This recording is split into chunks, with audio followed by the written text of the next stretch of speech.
Hello friends, आज के video में हम लोग एनसीईआरटी के एग्जाम्पलर का चैप्टर 10 प्रकाश प्रवर्तन तथा अपवर्तन को सोल्व करने वाले हैं। हमने एनसीईआरटी एग्जाम्पलर का चैप्टर 1 से लेकर चैप्टर 6 तक के वीडियो को अपलोड कर दिया गया है। अगर आपने उस वीडियो को नहीं देखा है तो वीडियो को जरूर देख लें एक बार। वीडियो का लिंक आपको डिस्क्रिप्शन बॉक्स में मिल जाएगा। तो चलिए वीडियो को शुरू करते हैं। हमारा जो पहला क्वेश्चन है, निम्नलिखित में से कौन सी किसी बिंदु स्रोत से उस पर आपतित प्रकाश का समानांतर प्रकाश पुंज बना देता है।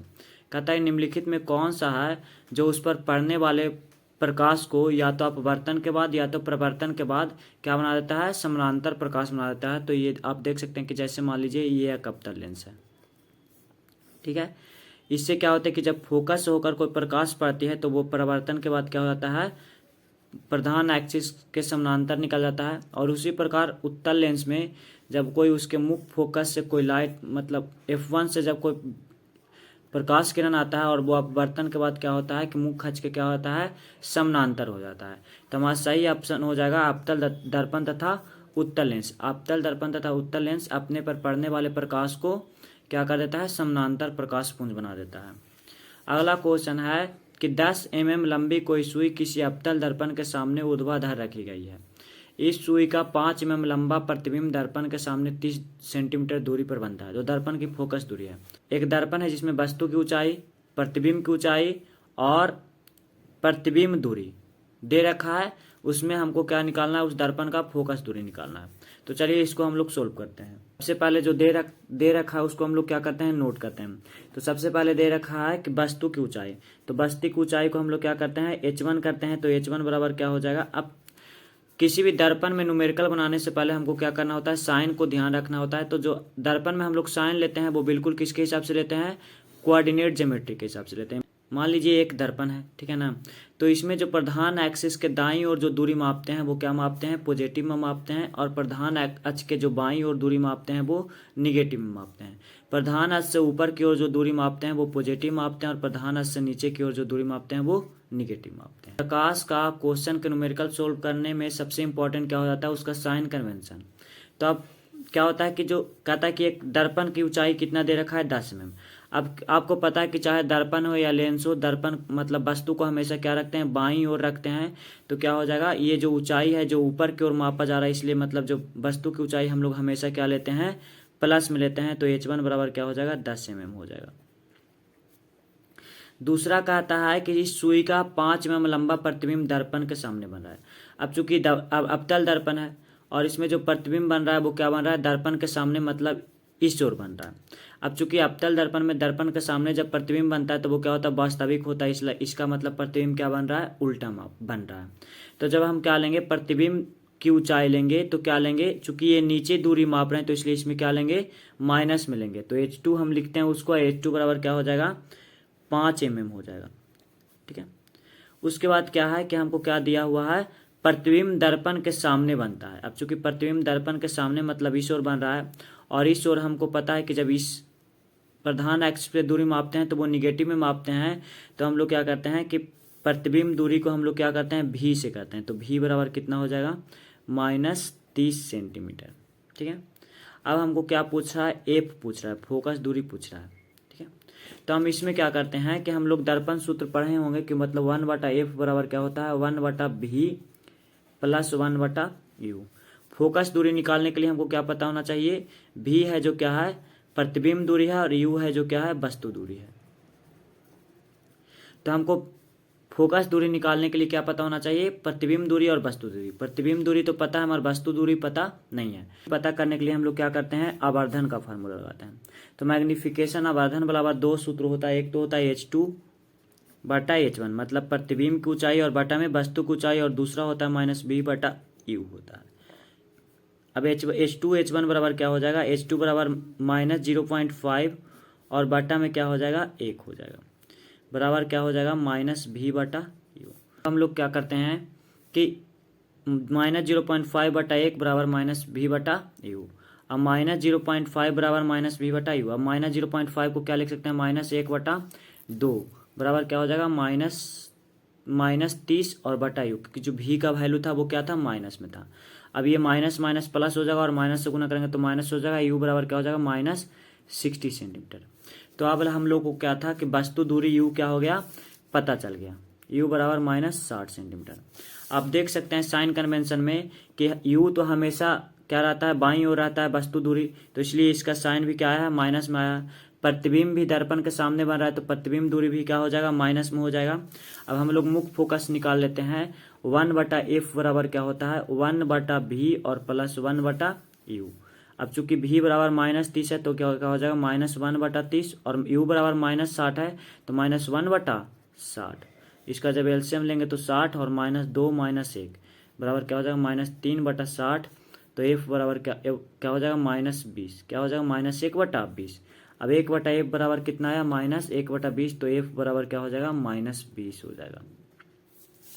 अब f क्या है कि मतलब जो उसका फोकस दूरी है जिस क्या है -20 सेंटीमीटर। आप चूंकि देख सकते हैं कि फोकस भी क्या होता है दर्पण के सामने होता है, इस ओर होता है, इसलिए ये भी क्या है माइनस में आया। हमारा सही ऑप्शन बी हो जाएगा -20 सेंटीमीटर दर्पण की फोकस दूरी। आप एनसीईआरटी के न्यूमेरिकल का एक स्पेशल वीडियो चाहते हैं तो आप कमेंट करिएगा, मैं एनसीईआरटी के सारे न्यूमेरिकल का एक स्पेशल से वीडियो बनाकर क्या कर दूंगा अपलोड कर दूंगा।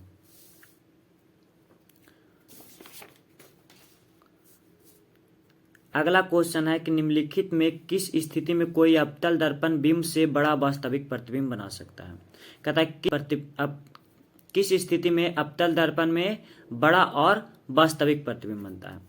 तो क्या होता है कि ये मान लीजिए अवतल दर्पण है, ठीक है, ये इसका फोकस है, ये क्या है सी है। आप लोगों ने पढ़ा हो कि जैसे अनंत पे जब वस्तु रहता है तो प्रतिबिंब क्या एफ पे बनता है और क्या बनता है बहुत ही ज्यादा छोटा बनता है। मगर जैसे जैसे मतलब जो वस्तु होता है दर्पण के नजदीक आता है प्रतिबिंब वैसे वैसे क्या होता है बड़ा होता है। आपने पढ़ा होगा कि जब वस्तु को हम लोग क्या रखते हैं वक्रता केंद्र पर रखते हैं तो प्रतिबिंब वस्तु के बराबर और वक्रता केंद्र पर ही बनता है। मगर जैसे ही अब इसके नजदीक जाएंगे मतलब वक्रता केंद्र और मुख्य फोकस के बीच जाएंगे तो प्रतिबिंब क्या होगा कि वस्तु से बड़ा और वास्तविक बनेगा। तो हमारा सही ऑप्शन हो जाएगा क्या हो जाएगा कि जब क्या हो कि जब बिंब हो, बिंब को वस्तु बोलते हैं, तो जब वस्तु क्या हो दर्पण के फोकस और वक्रता केंद्र के बीच में हो। अगला है कि जब चित्र 10.1 में किरण को माध्यम ए से माध्यम बी में करते हुए दर्शाया गया है। अब आप देख सकते हैं कि क्या है कि जो किरण है ए है वो पहले माध्यम ए से फिर कहाँ जाता है माध्यम बी में जाता है। तो माध्यम ए के सापेक्ष माध्यम बी का अपवर्तनांक, तो क्या कर रहा है बी का अपवर्तनांक कर रहा है ए के सापेक्ष। अब चूंकि जो किरण है वो ए से बी में जाता है तो इसका मतलब ये क्या हो जाएगा ये एंगल क्या हो जाएगा आपतन कोण हो जाएगा। चूंकि जो किरण है वो क्या जा रहा है ए से बी में जा रहा है और ये वाला क्या हो जाएगा अपवर्तन कोण हो जाएगा। अपवर्तन कोण को आर लिखते हैं और अपतन कोण को आई लिखते हैं। अब अपवर्तनांक निकालने के लिए हम स्नेल का नियम लगा देंगे, साइन आई म्यू बराबर क्या हो जाएगा साइन आई और बटा साइन आर। मतलब साइन आई मतलब साइन 60 डिग्री और बटा में साइन 45 डिग्री। साइन 60 का वैल्यू √3/2 और साइन 45 का वैल्यू 1/√2। अब जब इसको गुना करेंगे तो √3/2 और गुना √2/1, ये क्या हो जाएगा √2 से ये 2 कितना बार में √2 बार में कट जाएगा। हमारा ऑप्शन आएगा आंसर आएगा √3/2। तो हमारा सही ऑप्शन क्या हो जाएगा ए हो जाएगा। दिया गया माध्यम बी का ए के सापेक्ष माध्यम बी का अपवर्तनांक कितना हो जाएगा √3/2। अगला क्वेश्चन है कि कोई प्रकाश किरण चित्र 10.2 में दर्शाए गए अनुसार माध्यम ए से माध्यम बी में प्रवेश करती है। माध्यम ए के सापेक्ष माध्यम बी का अपवर्तनांक होगा। इस चित्र में देख सकते हैं कि जो किरण है वो माध्यम ए से कहाँ जा रही है माध्यम बी की ओर जा रही है। आप इसमें देख सकते हैं कि माध्यम ए से जो किरण जा रही है जो अपवर्तन के बाद किधर की ओर अभिलंब की ओर मुड़ जाती है। जब कोई किरण अपवर्तन के बाद अभिलंब की ओर मुड़ती है इसका मतलब जो किरण है वो कहाँ से जा रही है विरल माध्यम से सघन माध्यम में। किधर की ओर जा रहा है विरल माध्यम से सघन माध्यम में जाती है तो अभिलंब की ओर क्या होती है अभिलंब की ओर मुड़ती है। विरल माध्यम से सघन माध्यम में जाती है तो अभिलंब की ओर मुड़ती है। अब ये जो अभिलंब की ओर मुड़ रहा है इसका मतलब क्या जा रहा है विरल माध्यम से सघन माध्यम में। इसका मतलब ए है जो क्या है विरल माध्यम है और बी है जो क्या है सघन माध्यम है। अब चूंकि ये विरल माध्यम है इसलिए ए में प्रकाश की चाल क्या होगी, अधिक होगी। प्रकाश की चाल क्या होगी, अधिक होगी। और बी है कि सघन माध्यम है इसलिए बी में प्रकाश की चाल क्या होगी, कम होगी। प्रकाश की चाल क्या होगी, कम होगी। अब हम लोग आ जाते हैं यहाँ पर वर्तनांक पर। अब चूंकि कहता है कि माध्यम ए का के सापेक्ष माध्यम बी का वर्तनांक, तो आप गति के अनुसार अब वर्तनांक का फॉर्मूला होता है इस सिंपल सा कि जिसका निकालना होता है उसको नीचे रखते हैं। तो क्या हो जाएगा, बी में प्रकाश की गति हो जाएगा, बी का निकालना इसलिए क्या हो जाएगा, बी में प्रकाश की गति। और जिसके सापेक्ष निकालना होता है उसको क्या रखते हैं, ऊपर रखते हैं। तो ए के सापेक्ष निकालना है तो माध्यम में ऊपर क्या हो जाएगा, माध्यम एवं प्रकाश की गति। ये अपवर्तनांक बराबर क्या होता है, फॉर्मूला होता है। ठीक है, तो आप देख सकते हैं कि क्या है, नीचे जो है किससे माध्यम ए में प्रकाश की गति को किससे भाग दिया जा रहा है, माध्यम बी में प्रकाश की गति को। अब चूंकि बी में प्रकाश की गति है वो माध्यम ए से क्या है, कम है, इसलिए जब भी इसका वैल्यू आएगा वो क्या आएगा, एक से ज्यादा आएगा। चूंकि जो नीचे का जो वैल्यू है वो क्या है, ए ऊपर वाला से क्या है, कम है, इसलिए जब भी इसका वैल्यू आएगा तो क्या होगा, एक से ज्यादा होगा। तो वही हमारा पूछ रहा है कि बी का वर्तनांक क्या होगा, तो हमेशा क्या होगा, एक से ज्यादा होगा।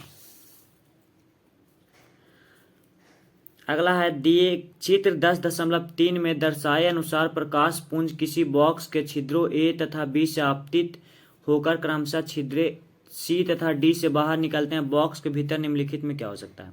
आप देख सकते हैं कि जब ये आपतित हो रहा है, ये क्या है, विरल माध्यम से, ये क्या है सघन, ये क्या है, और आपतित होने के बाद आप देख सकते हैं कि क्या इधर की ओर मुड़ता है, और एक बार ये क्या हो रहा है, इधर की ओर मुड़ता है, और एक बार फिर से जब ये क्या होता है, एक बार अब बर्तन होने पे थोड़ा सा मुड़ता है और फिर से बर्तन होता है तो वो ऐसे निकल जाता है।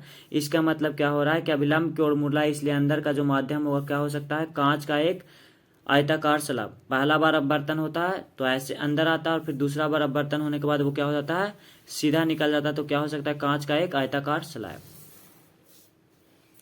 कहता है चित्र 10.4 में दर्शाए अनुसार कोई प्रकाश कुंज बॉक्स के फलक ए के छिद्रों से आपतित होकर फलक बी के छिद्रों से बाहर निकलता है। इस बॉक्स के भीतर निम्नलिखित में क्या हो सकता है। आप देख सकते हैं कि जो बी से निकल रहा है इसका मतलब वो सारे जो प्रकाश पुंज है समानांतर, आप जो आने वाला प्रकाश पुंज मतलब आपतित किरण है वो क्या है, समानांतर है। और मतलब निकलने के बाद जब वो क्या होती है कि सारे एक बिंदु से निकल रहे हैं, इसका मतलब ये जब भी होगा तो क्या होगा, ये अभिसारी दर्पण या अभिसारी लेंस हो सकता है। अभिसारी दर्पण या अभिसारी लेंस क्या होते हैं कि अपने ऊपर पड़ने वाले सारे प्रकाशों को क्या करते हैं, एक जगह जमा कर सकते हैं। तो ये क्या हो सकता है, अब अभिसारी दर्पण क्या है, अवतल दर्पण क्या है, अभिसारी दर्पण है, और उत्तल लेंस होता है जो क्या होता है, अभिसारी लेंस होता है। तो हमारा सही ऑप्शन हो जाएगा उत्तल लेंस, क्योंकि इसमें अवतल दर्पण ऑप्शन में नहीं है। क्योंकि उत्तल लेंस इसलिए कि अपने ऊपर पड़ने वाले सारे प्रकाशों को अपवर्तन के बाद एक बिंदु पे क्या कर रहे हैं, मिला रहे हैं। ठीक है, अगला है कि निम्नलिखित में कौन सा प्रकथन सत्य है। कहता है इनमें से कौन सा प्रकथन सत्य है। तो ये देख रहे हैं कि आप ये डायोप्टर निकाला गया, लेंस की क्षमता है। तो लेंस की क्षमता बराबर क्या होता है कि 1/, फोकस दूरी। क्या होता है, लेंस का क्षमता बराबर 1/, फोकस दूरी। कब, जब यदि फोकस दूरी क्या हो, मीटर में हो। यदि फोकस दूरी क्या हो, मीटर में हो। और नहीं तो एक और फार्मूला होता है 100/, फोकस दूरी होता है। लेंस की क्षमता बराबर क्या होता है, 100/, फोकस दूरी। कब, यदि फोकस दूरी क्या हो, सेंटीमीटर में हो। यदि फोकस दूरी सेंटीमीटर में हो। ठीक है, तो पहला क्वेश्चन कहता है कि 0.25 फोकस दूरी के उत्तल लेंस की क्षमता 4 डायोप्टर है। तो फोकस दूरी मीटर में दे रखा है, 0.25 दे रखा है, तो इसका क्षमता निकालते हैं। क्या होता है, 1/f मतलब 1/0.25, और इसको लिख सकते हैं 1/1/4। तो ये क्या हो जाएगा, 4 डायोप्टर हो जाएगा। ठीक है, तो हमारा ये सही है कि 0.25 मीटर फोकस दूरी के उत्तल लेंस की क्षमता क्या हो जाएगी, 4 डायोप्टर हो जाएगी। अब इसमें -4 डायोप्टर भी दे रखा है। तो जो उत्तल लेंस होता है उसमें क्या होते हैं, उसके जो मुख्य फोकस होते हैं वो दाहिनी ओर होते हैं। तो इसलिए उत्तल लेंस, चूंकि अब ये लेंस के दाहिनी ओर हम दूरी माप रहे हैं, इसलिए उत्तल लेंस का जो फोकस दूरी होता है वो क्या होता है, पॉजिटिव होता है। इसलिए क्या होता है, उत्तल लेंस का फोकस दूरी क्या होता है, पॉजिटिव होता है। तो इसलिए हमारा क्या आया, आंसर भी क्या आया, 4 डायोप्टर आएगा। ठीक है, अगला क्वेश्चन कहता है कि वाहनों में पीछे के दृश्य को देखने के लिए लगे दर्पण द्वारा आवर्धन। अब वाहनों में पीछे के दृश्य को देखने के लिए हमेशा क्या लगाया जाता है, उत्तल दर्पण लगाया जाता है। क्या लगाया जाता है? उत्तल दर्पण लगाया जाता है। और उत्तल दर्पण का आवर्धन होता है जो हमेशा क्या होता है? 1 से कम होता है। हमेशा क्या होता है? 1 से कम होता है। हमेशा 1 से कम होता है। तो क्या हो जाएगा? 1 से कम। अगला है कि एक अवतल दर्पण पर सूर्य की किरणें दर्पण के सामने 15 सेंटीमीटर की दूरी पर अपसरित होती है। इस दर्पण के किसी बिंब को कहाँ रखें कि इसका समान साइज का प्रतिबिंब बने? कहता है कि एक अवतल दर्पण है जिसमें कहाँ से सूर्य की प्रकाश आ रही है, जिस पे क्या हो रहा है? सूर्य की प्रकाश पड़ रही है। अब चूंकि सूर्य है वो दर्पण से क्या है? बहुत दूर है, इसलिए हम मान लेते हैं कि सूर्य का प्रकाश कहाँ से? अनंत से आ रही है। और अनंत से आने के बाद कहाँ पड़ रही है? कहाँ से? दर्पण से 15 सेंटीमीटर दूरी पर सारे क्या हो रहे हैं? मिल रहे हैं। ठीक है, इस तरह से। अब आपने पढ़ा होगा कि अवतल दर्पण में अनंत से आने वाली किरणें दर्पण से प्रवर्तन के बाद कहाँ से गुजरती है? फोकस से गुजरती है। अब चूंकि सारे किरण इस बिंदु पर मिल रहे हैं तो इसलिए ये दर्पण का क्या हो जाएगा? फोकस हो जाएगा। और इसका दूरी कितना दे रखा है? 15 दे रखा है। ठीक है, ये फोकस दूरी दर्पण का पता चल गया। अब कहता है कि दर्पण को बिंब में कहाँ रखे कि समान साइज का प्रतिबिंब रखे। आपने पढ़ा हो कि अवतल दर्पण में समान साइज का प्रतिबिंब प्राप्त करने के लिए हमको वस्तु को कहाँ रखना होता है? दर्पण के वक्रता केंद्र पर C पर। अब हमको वक्रता केंद्र का दूरी पता करना होता है, तो दर्पण का जो वक्रता केंद्र होता है वो क्या होता है? 2F होता है, बराबर क्या हो जाएगा? 2 गुना 15 सेंटीमीटर बराबर 30 सेंटीमीटर। तो सही ऑप्शन हो जाएगा कि दर्पण के सामने वस्तु को 30 सेंटीमीटर की दूरी पर रखें, जिससे हमारा क्या हो? समान साइज का प्रतिबिंब बनेगा। अगला है कि निम्नलिखित में किसके द्वारा निश्चित रूप से किसी दूरस्थ ऊंचे भवन की पूरी लंबाई का प्रतिबिंब देखा जा रहा है? तो अगर कोई दूर स्थित वस्तु है, बड़ा वस्तु है, और उसका पूरी लंबाई का प्रतिबिंब देखना चाहते हैं तो उसके लिए क्या होगा? उत्तल दर्पण होगा, जो कि हमेशा उस वस्तु को वस्तु का बहुत बड़े वस्तु का वो बहुत छोटा प्रतिबिंब बनाता है। तो अगर हमेशा क्या होगा? उत्तल दर्पण उसका हमेशा उसमें पूरा आप देख सकते हैं। अगला है कि टॉर्चों, सर्च लाइटों तथा वाहनों की हेडलाइटों में बल्ब कहाँ लगा होता है? तो टॉर्चों, सर्च लाइटों तथा वाहनों के हेडलाइटों में कौन सा दर्पण लगा होता है? अवतल दर्पण लगा होता है। और अवतल दर्पण जो बल्ब होता है वो अवतल दर्पण के फोकस के नजदीक होता है, जिससे कि इस पे पड़ने वाला जो सारा जो प्रकाश है वो क्या हो? एक बिंदु पे क्या हो जाए? जमा हो जाए, एक जगह पे निकले। ठीक है, तो हमारा क्या हो जाएगा? परावर्तक सतह के फोकस के अत्यधिक निकट।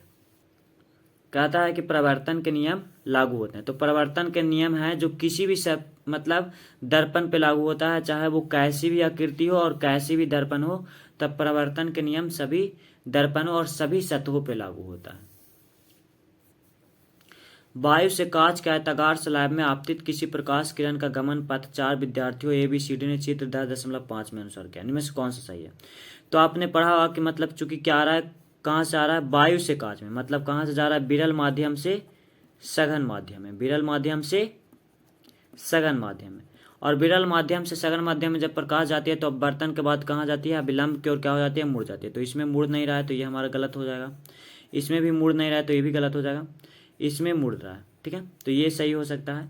मगर जब देख सकते हैं कि अब फिर जब अपवर्तन के बाद जब दोबारा इसका अपवर्तन होगा तो ये कहाँ जा रही है?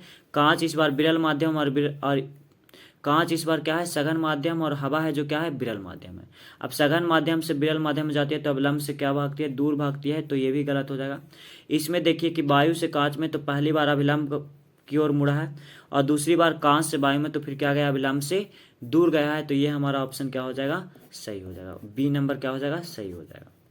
कहता आपको जल, टारपीन का तेल, बेंजीन तथा केरोसिन दे दिया गया है। इनमें से किस माध्यम के समान कोण पर तिरछित आपतित कोई प्रकाश किरण सबसे अधिक मुड़ेगी? कहता है ये सारे क्या गया है?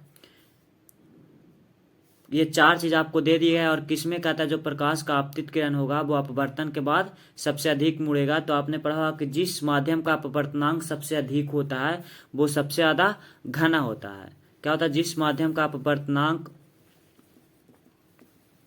सबसे अधिक होता है वो ज्यादा सघन होता है। वो क्या होता है? ज्यादा सघन माध्यम होता है। और सबसे ज्यादा प्रकाश किसमें मुड़ेगी? सबसे सघन में मुड़ेगी। सबसे ज्यादा प्रकाश किसमें मुड़ेगी? सबसे। तो हम सबका अपवर्तनांक देख लेते हैं। तो क्रिसोइन का तेल का अपवर्तनांक 1.44 होता है। जल का क्या होता है? 1.33 होता है। तारपीन के तेल का क्या होता है 1.46 होता है और बेंजीन का क्या होता है 1.47। अब चूंकि बेंजीन का अपवर्तनांक सबसे ज़्यादा है तो प्रकाश की किरण बेंजीन में सबसे अधिक मुड़ेगी। अगला है कि किसी अवतल दर्पण द्वारा 10.6 में दर्शाए अनुसार आपतित प्रकाश किरण के निम्नलिखित आरेखों में कौन सही है। कहता है चित्र 10.6 में 4 ऑप्शन दिए गए हैं, उनमें कौन सा आरेख सही है। तो पहला हम क्या देख लेते हैं, चित्र ए में देख लेते हैं। तो आप देख रहे हैं कि आपतित जो प्रकाश किरण है वो समानांतर आ रही है, और पढ़े हैं कि अवतल दर्पण में जो समानांतर प्रकाश किरण है वो परावर्तन के बाद फोकस से निकलती है, और इसमें फोकस नहीं जा रहा है तो ये गलत हो जाएगा। दूसरा होता है, दूसरा भी क्या देख रहे हैं आप, समानांतर आता है, तो इसमें भी अब परावर्तन के बाद कहाँ से, मुख्य फोकस से गुजरना चाहिए, जो भी ये भी तो क्या हो जाएगा, ये भी क्या हो जाएगा, गलत हो जाएगा।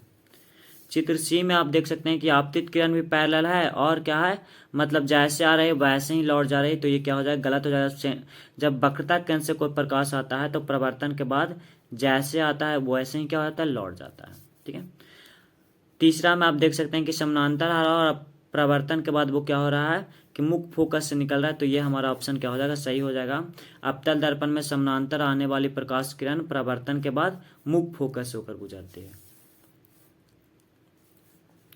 कहता है किसी उत्तल लेंस में चित्र 10.7 में दर्शाए अनुसार आपतित प्रकाश किरण के लिए निम्नलिखित आरेखों में कौन सा सही है। कहता है कि फिर से आपतित प्रकाश किरण का आरेख दिया गया है, तो इनमें कौन सही है। तो सबसे पहले चित्र ए में आप देख सकते हैं कि क्या है कि मतलब ये जो आपतित किरण है वो मुख्य फोकस से आ रही है, और उत्तल दर्पण में मुख्य फोकस से आने वाली प्रकाश किरण अपवर्तन के बाद क्या होता है, प्रधान अक्ष के समानांतर जाता है, तो हमारा यही ऑप्शन क्या हो जाएगा, सही हो जाएगा। इसमें फोकस से आ रही है और अपवर्तन के बाद प्रधान अक्ष के समानांतर निकल रही है। अगला क्वेश्चन है कि कोई बच्चा किसी जादुई दर्पण के सामने खड़ा है, वह यह देखता है कि उसके प्रतिबिंब में उसका सिर बड़ा, उसका शरीर का मध्य भाग साइज में तथा समान तथा पैर छोटे दिखते हैं। कहता है एक बच्चा है जो एक दर्पण के सामने खड़ा है, तो उसका जो सर का ऊपरी भाग है वो बड़ा दिखता है, मध्य भाग सेम साइज का दिखता है और पैर छोटे दिखते हैं। तो कहता है कि दर्पणों का क्रम क्या है, उसमें कौन कौन से दर्पण। अब चूंकि सबसे ऊपरी भाग बड़ा दिखता है तो इसका मतलब सबसे पहले वो किस में देख रहा है, अवतल दर्पण में देख रहा है, क्योंकि अवतल दर्पण में वस्तु से बड़ा प्रतिबिंब बनता है। मध्य भाग क्या दिखता है, समान साइज में दिख रहा है, तो इसका मतलब वो क्या देख रहा होगा, समतल दर्पण में देख रहा होगा, क्योंकि समतल दर्पण में जो प्रतिबिंब होते हैं हमेशा समान साइज के बनते हैं। और कह रहा है कि जो पैर होते हैं वो छोटे दिखते हैं। अब छोटे किसमें, उत्तल दर्पण में वो क्या हो सकता है, उत्तल दर्पण हो सकता है। ठीक है ना, क्योंकि छोटे प्रतिबिंब हमेशा किस दर्पण में दिखते हैं, उत्तल दर्पण में दिखते हैं। तो इसका मतलब मैजिशियन के दर्पण का संयोजन क्या हो जाएगा, सबसे पहले बड़ा, इसका मतलब अवतल, फिर बीच में आकार का तो समतल, और सबसे छोटा तो इसका मतलब उत्तल। तो सही ऑप्शन सी हो जाएगा। कहता है निम्नलिखित में किसके द्वारा अनंत पर स्थित किसी बिंब का प्रतिबिंब अत्यधिक छोटा बनता है। तो कोई भी हो, चाहे अवतल दर्पण हो या उत्तल दर्पण हो या उत्तल लेंस हो या अवतल लेंस हो, किसी भी वस्तु में, किसी भी लेंस या दर्पण में जब वस्तु को अनंत पर रखा जाता है तो वस्तु का प्रतिबिंब हमेशा क्या बनता है, पॉइंट साइज का, बिंदु के आकार का बनता है। तो हमारा क्या है कि अनंत पर रखा गया है तो सारे में किस में बनेगा, बिंदु के आकार का बनेगा। तो हमारा ऑप्शन डी हो जाएगा। अवतल दर्पण, उत्तल दर्पण, अवतल लेंस तथा उत्तल लेंस, किसी में भी हम वस्तु को अनंत पर रखेंगे तो जो प्रतिबिंब बनेगा वो बिंदु साइज का बनेगा। तो दोस्तों ये थे क्लास 10 के चैप्टर 10 का सोल्यूशन। आने वाले दिनों में मैं और भी चैप्टरों का सोल्यूशन लेकर आने वाला हूं। अगर आपने हमारे चैनल को अभी तक सब्सक्राइब नहीं किया है तो चैनल को सब्सक्राइब कर लीजिएगा। वीडियो आपको अच्छी लगती हो तो वीडियो को लाइक करिएगा और शेयर करिएगा। जय हिंद।